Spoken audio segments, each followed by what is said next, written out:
It's another episode of Alt Mike. My name is Dotun Roy, and joining me in the studio is Akula Tersoo.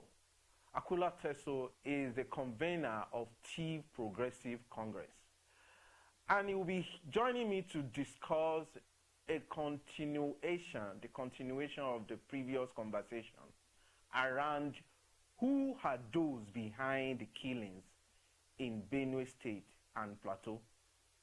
So, welcome to Hot Mic, Mr. Akula Tersoo. Thank you, and good afternoon, viewers. All right. So, I would like to ask you.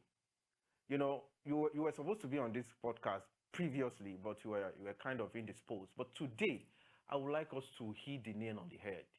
Who do you think are behind this spate of killing in Benue State and Pleatau? Pleatau and Benue State are two different states, yes, but they share similarity in terms of this spate of killing. You know, the way of operation. You get to hear that armed people come to attack them in their sleep at night, and similar thing happens all the time in Benue State. So, who do you think are behind? Because I know that those who are behind the Benue have hand in one. Those one have hand in the one of Pleatau State. So, who do you think? Okay, so thank you, Roy. It's good to be here. I regret I wasn't here the last time I was supposed to. You don't have any regret. You are here now. But I'm here now. Yeah. Okay, so to answer that question, I will drag the discussion back a little bit. There's a young man who is late now. Yeah. His name is Ghana Tewasi Agwaza. And he made a revelation around 2018 that he was approached by some Fulani people, and he was trained in Chad, Niger, and then they gave out a list of states that they wanted to take over, Benue and Pleatau, like you mentioned. Wow. One of the two of the states that were mentioned, and he was given, he was asked for a budget to take over Benue, and he told them ₦1 billion, and they offered 350 million. Well, he said 350 million naira was too small to settle the security apparatus and then to execute the violence, so he turned it down. And so that is the background, and that is the closest we've come to understanding who the funders are. But then there's evidence. So the question is, who is the beneficiary of that crisis? So in answering who the beneficiary of the crisis are, you're going to unveil who the sponsors are. Wait a minute. You know, this is a big expose that you just dropped. I mean, this is huge. Can you go over again? Who was that guy that was invited and gave an offer to take over Benue State and Pleatau State? Who was this guy? And is he a Nigerian? His name is Tewasi Agwaza. We call him Ghana. From Benue State? From Benue State, from Katsina local government in Benue State, from Bishi. In Katsina local government in Benue State. He was a militia leader. And so he was offered training, not just money, but training by the Fulani. And it was clear, he said the Fulani. So he went to Niger for training. He went to Chad for training. And then he came back, and then he was asked the budget he would need to take over Benue State, and he said ₦1 billion, but they offered 350, and he said it was not okay, so he now refused the offer. And then he said that they have point men for every state that they want to take over from them, in the middle belt. They have sponsors of those states. All right. So wait a minute. So they train people in the state that they want to take over. They will take the indigene of the state and train the indigene to become as a mole to sell out his or her people to them, or to take over their land for them. Yeah, so there's always value when you get somebody on your team who understands the terrain of where you're going to execute violence. Okay. So in this case, I believe that they believe that he was the one. He already had a history. Okay, you already had that violent history among the people. That he command terror. Yeah, he was dealing with arms. He was, kidnapping, and he was doing all kinds of atrocities using violence, and so he was a very good bride for them to use, and so they offered him that training and the funding. And so, but then the question is, he is late now. He was killed by the military. He was wanted for about 4 years. And then when he gave up himself, he was shot in a very cowardly manner. Wow. The military killed him, and then nobody knows where he's buried. So please, let's go back to how the military found out. He was called by the Fulani men, guys, elders, to sell out his people to them. In fact, because he had the tendency to be violent and all that. Then later on, he turned down the offer because the money was not okay to sell out his people. Yes. Now, did he go back? Because if he turned down the money, then he shouldn't have hand in all these killings. And then how did military people discover that he's capable of selling out the people, or it might be the brain behind it? Okay, so now he was not killed because he's selling out the people. Okay. If you remember, the Otom government did an amnesty program. Okay. And this Ghana was the poster boy of the amnesty. But the government in Benue State, the government did not follow through the promise. Okay. And so he relapsed into violence again. Okay. And so he was a wanted man for over 5 years. And they couldn't find him. But then the government crafted another amnesty. Okay. And persuaded him, used the religious leaders, the traditional leaders, to persuade him to come out. Wow. So after persuasion, he now came out. Oh. And then he was on the convoy from Katsinala to Makurdi. In the middle of the road, the military hijacked the convoy, removed him and some others, and shot them.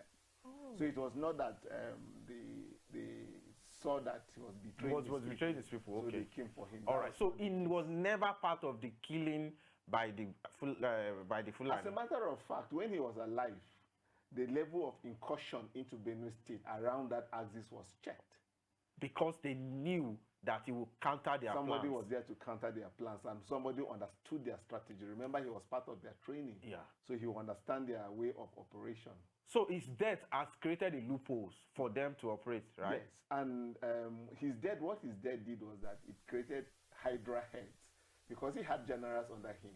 So at his death, everybody broke away. And so you had variations of, So among them are those who actually... So among them are those who sell out, right? Yes. In fact, in one of the attacks in Ukum,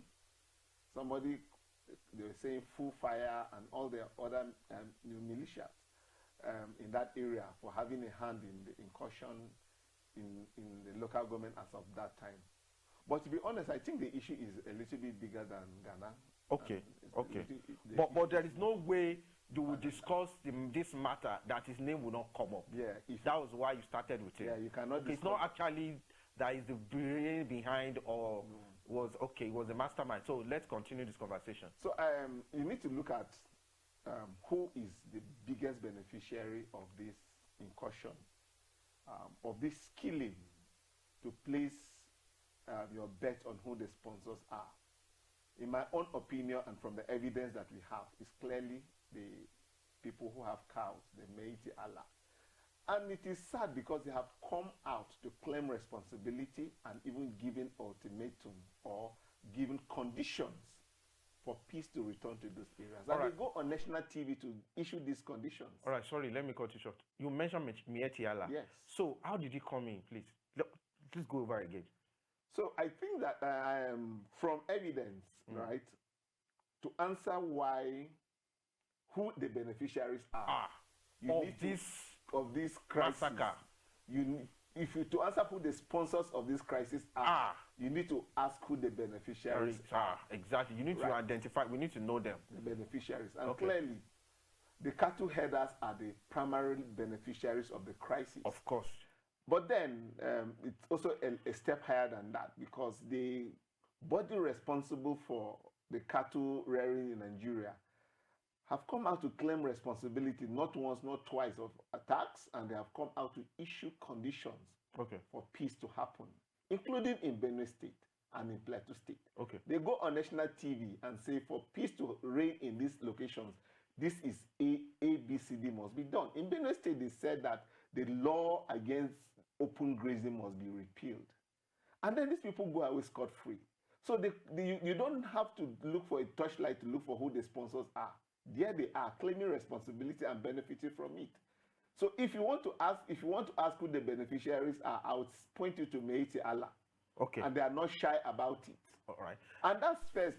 Okay. The other line of beneficiaries are those who are doing nothing to the crisis, to abate the crisis, who have the constitutional responsibility to stop the crisis, but they are not doing and so. Who are those?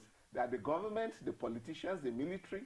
Exactly. So they are also beneficiaries of the crisis. Good. If they are not, then it should stop. Exactly. And there are evidence to show for this. Exactly. So now let me ask you, were there a time that the government or any agency at all called for dialogue between the Miyetti Allah, because it's a figure now, Miyetti Allah and his people with Benue, especially Chief community, because I think Chief community are the most affected communities in Benue State. Was there a time the dialogue opportunity were created for you guys to There was dialogue. There has been dialogue, this. and there's always dialogue. 3 weeks ago, the military held a dialogue session with Meiti Allah in a hotel in Makudi. In the presence of Chief. No, this was a dialogue persuading them to stop their activities. But to drop their arms. Yes, there are meetings. Recently, the Toti was in a meeting with Meiti Allah. There have been dialogue meetings. We have come for trainings here for development partners. Okay. Because at the point they gave it the nomenclature that it was a farmer headers crisis. Okay. That is not true. That is not true. It is not a farmer headers crisis. It is a genocide. It is killing people. It's an ethnic cleansing. Killing people to take over their resources. That is where I'm heading. What is the root cause of all this? What do they want?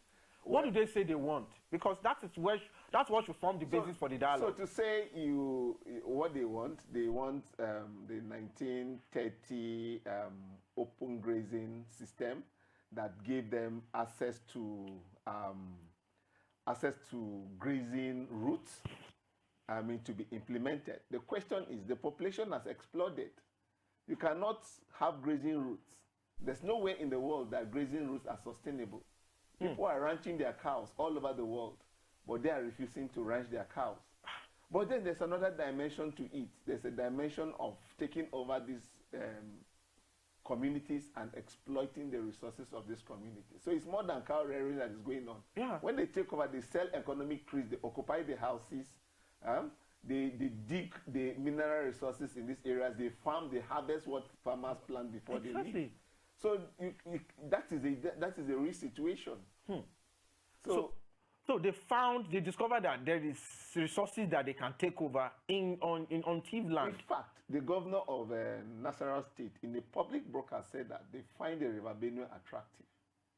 And so they are moving down into the Benue. So they are chasing those who the original owner of the River Benue banks away. Yeah, but that has been the operation since they arrived in Nigeria. It happened in Kano, it happened in Sokoto, where they come in, chase the indigenous populations, or do what we call internal colonialism and subject them to their own principles, their rules, their culture, and their religion, and their leadership. That's what has happened to the Hausa people in the north. Yeah. So that is what is threatening to happen to the people in the north central. Remember that this is not the first time this is happening. It happened during the jihad. Yeah. And it was checkmate around Benue. Yeah.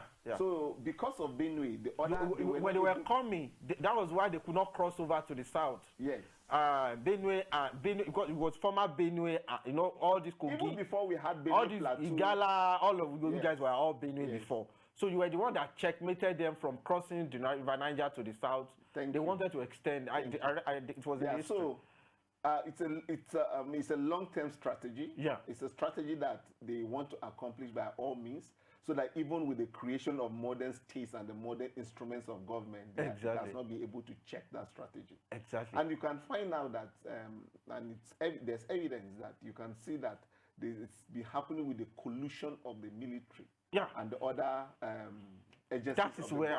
That's where I'm also headed. Now, there is a video that's gone viral, and the guy called out a military general, like, okay, he was practically cursing him out, like calling him names, that how he has traded their lives, how he has wasted the lives of the private soldiers in Pleatau in particular, where he's supposed to actually protect, I mean, to protect them from this killing. But the case, the reverse has been the case. So, he pushed them to the war front, knowing that they are going to get killed, and leave them there.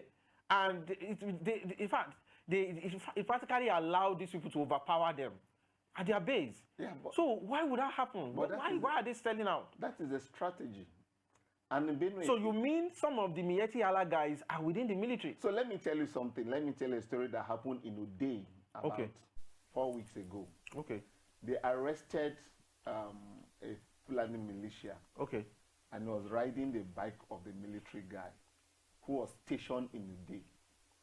And Uday is part of Benue State. Okay. So when the people of the village protested, the soldiers shot 2 people and injured many for having the bike of the military man who was stationed to protect them. So, I mean, we could joke about this. We could play the ostrich about the reality, because then if you go to Makurdi now, there are cells that you have T vigilantes who were arrested by the military for possession of illegal firearms. But there is no one Fulani man in those cells that has been arrested for meting violence on the people. These people follow a particular route to come attack. These people occupy sites in Benue State. As we are talking, their cattle are grazing in places they have pursued people. Why is the military not going after them? Let me tell you something. Okay. If somebody dies in your village and your village has been taken over by Fulani, for you to go and bury that person, you have to pay the military to take you and protect you to bury that person and leave. And the military will say they cannot stay here more than 5 hours or 3 hours, as the case may be. So you bury and you pay them for that. So it means that they know where these people are. Why are they not engaging them? Exactly. Then in Benue State, a military guy said that they cannot engage them because the orders to engage come from Abuja. And as long as they don't have the orders to engage these people, they will never engage them. And that is what has been happening. So indigenous vigilante people are being arrested for possessing firearms to defend themselves and their territory. But the people who are netting out the violence are walking free. Wow. In these territories. Now, let me ask you, we are about rounding up. Now, let me ask you, why do you think these people have been enjoying this privilege of untouchable, like getting away with all these crimes? Why do you think they are being... I will quote General Sani Abacha. Okay. He said that if insurgency survives more than 48 hours, the government has a hand in it. You cannot threaten the sovereignty of the Nigerian state and get away with it unless the Nigerian state wants you to get away with it. That is the issue. All right. So now let's not go to how you've been protecting yourself. How you need to stay protected, because people can't just be killed. Your people can't just be killed like fowl. They are humans and they are citizens of this country. The same right that these Fulani people have is what your people have.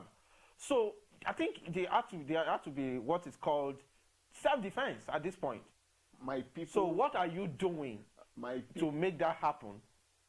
I'm not calling for war. I'm not calling for conflict, but you need to stay guarded. My people right now are not don't have the privilege of being protected by the Nigerian Constitution. I said that because those who are supposed to act, the relevant authorities, are not taking the proactive steps. Yes, they are not. So there's no self-defense in Benue as we are talking, because they have eroded all the avenues for self-defense. If they see you with a cutlass, they are going to arrest you. If they see you with a gun, they are going to arrest you. How do you protect yourself and people? Because they kill children, and that's the most. That's your future. Kill children and women. Because that's the future. When you no longer have younger children to grow. Yeah, and that's a classical example of terrorism. When you want to use fear to persuade the people you are attacking, or to subjugate them to do your bidding. So at the end of the day, the Benue people are defenseless. As I'm saying, you completely and totally defenseless. all they need to do, the only thing they need to do to survive now is to run. And that is what we have been doing. But the guarantee that they will not pursue them if they run is another one, because if you run, they knew you're already scared for your lives. So they know you are weak. So that is when they will now strike them all. When you start running, they will follow you. And because they want you guys out of the show. They don't want you to exist. They don't want that people to leave anymore, because they don't want anybody to come and challenge them. Because of what they found. They found gold mine. They find whatever they've seen on that land. Like you said, they want to take over the river bank of Benue, the bank of the river Benue. So if you run, they will chase you, because they know that you only retreated. You have only retreated. And retreat does not mean you surrender. So if you retreat, they might want to go and meet you at where you camped and attack again. Yeah. So you need to stay guarded and well, the truth is we have run and we are running.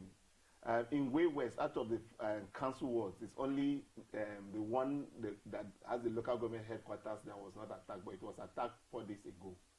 And so they have chased everybody, and it's a strategy. They are eroding our resistance abilities, and they're chasing us. And we're running, and they're occupying the land. And the question is, why is the government allowing that to happen? Why is the government denying people the right to life, and the right to security, self-defense, the right to security, the right to life, and the right to self-defense? Yes. 3 things. Yes. Why is the government doing that? Yeah, the question to the central government is, why is it doing that? So now that's the essence of this podcast, because we need this message to go out.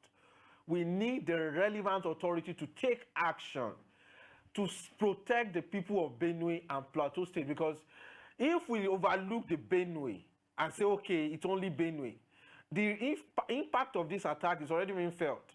There is impact on food security right now, because no farmer will have the gut to go and farm. Many of them have been chased away from their land, on their farm, where they inherited something they inherited from their great grandfather, and they've been farming there. They have been sent away. So none of them had the guts to go and make, because even in the farm, the cows will come and eat it up. Aside from being killed, you've eat it up, and who wants to toil in vain? And that is already impacted on our food security. Food prices have gone up, and it's not going down anytime soon. So these are issues that conflict like this metamorphose into, and we are just folding our arms and watching it. Every day, day in, day out. It has extended to Pleatau.